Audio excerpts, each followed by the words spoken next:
வணக்கம் ஃப்ரெண்ட்ஸ். இன்னைக்கு நம்ம வீடியோல பார்த்தீங்கன்னா, ஐபிஎல் 2026 பத்தி ஒரு முக்கியமான ஒரு சோகமான விஷயத்த பத்தி தான் பார்க்க போறோம். சிஎஸ்கேல ஒரு மிகப்பெரிய நியூஸ் வந்திருக்கு. Shocking news.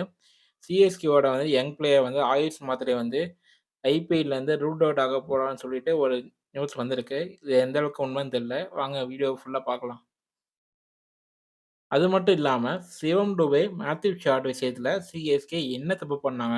இதையெல்லாம் பத்தி டீட்டெயிலா வந்து இந்த வீடியோல பேசலாம். வீடியோக்குள்ள போறதுக்கு முன்னாடி, நம்ம சேனல சப்ஸ்கிரைப் பண்ணாம இருக்கவங்க, சப்ஸ்கிரைப் பண்ணிட்டு வீடியோஸ் பாருங்க. முதல்ல ஆயுஷ் மாத்திரைய பத்தி பார்க்கலாம். கடந்த பார்த்தீங்கன்னா, சில போட்டிகளாவே இவரோட ஆட்டம் வந்து ரொம்ப சூப்பராவே இருக்கு. சிஎஸ்கேவோட ஓப்பனிங் அல்லது வந்து மிடில் ஆர்டருக்கு வந்து இவர் ஒரு பக்கா பேக்கேஜா இருப்பாரு. ஆனா வந்து, வேற வழியே இல்லாம நேத்து ஒரு ஹாம்ஸ்ட்ரிங் இன்ஜூரி இவருக்கு. நேத்து மேட்ச்ல பார்த்திருப்பீங்க. ஹாம்ஸ்ட்ரிங்ல டியர் ஆயிருக்கு. தசைப்பிடிப்புல அவர் இந்த சீசன் ஃபுல்லாமே பார்த்தீங்கன்னா வந்து விளையாட போகாம இருக்க வாய்ப்பு இருக்கு.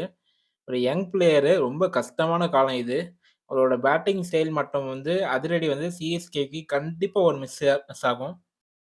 அடுத்து நம்ம துபாய்க்கு வருவோம். கடந்த சீசன்ல பார்த்தீங்கன்னா, துபாய் கொடுத்த பங்களிப்பு பார்த்தீங்கன்னா வந்து ரொம்ப எக்ஸலன்ட்டா இருந்துச்சு. ஆனா இந்த முறை பார்த்தீங்கன்னா, அவர் பேட்டிங்ல என்னமோ ஒண்ணு மிஸ் ஆவுது. பவர் பிளே முடிஞ்சதுக்கப்புறம், அவர் வரக்கூடிய ஓவர்ல ஒரு அட்டாக்கிங்கே இல்ல.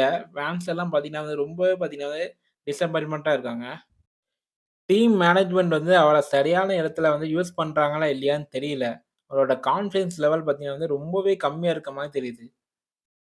அடுத்து நம்ம மேத்யூ ஷாட்ட பத்தி பேசலாம். சிஎஸ்கே இவர பிக் பண்ணக்கப்புறம் வந்து ஆஸ்திரேலியன் பிளேயர் சூப்பரா விளையாடுவாரு அப்படி இப்படிலாம் இருந்துச்சு. ஆனா பிளேயிங் லெவல்ல இவருக்கு கொடுக்கப்பட்ட வந்து வாய்ப்புகள் வந்து இவரோட பேட்டிங் பொசிஷன்லயும் பார்த்தீங்கன்னா வந்து நெறைய குழப்பங்கள் இருக்கு.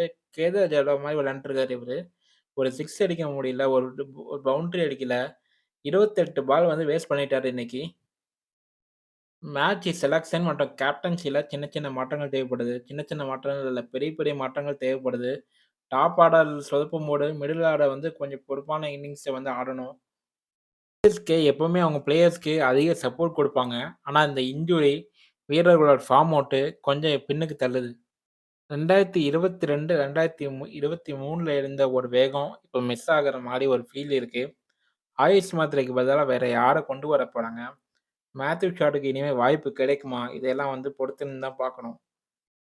ஆயுஷ் மாத்திரை சீக்கிரம் இன்ஜூர்லேருந்து வரணும்னு சொல்லி வேண்டிக்கலாம். சிஎஸ்கே அடுத்த மேட்ச்ல ஒரு பலமான கம்பேக் கொடுப்பாங்கன்னு நம்புவோம். உங்களோட கருத்துக்கள் என்ன? ஆயுஷ் மாத்திரைக்கு பதில் எந்த வீரர் வந்தா நல்லாருக்கும்? சிவம் துபை அவரோட ஃபார்முக்கு திரும்ப வருவாரா? கீழ கமெண்ட்ல சொல்லுங்க.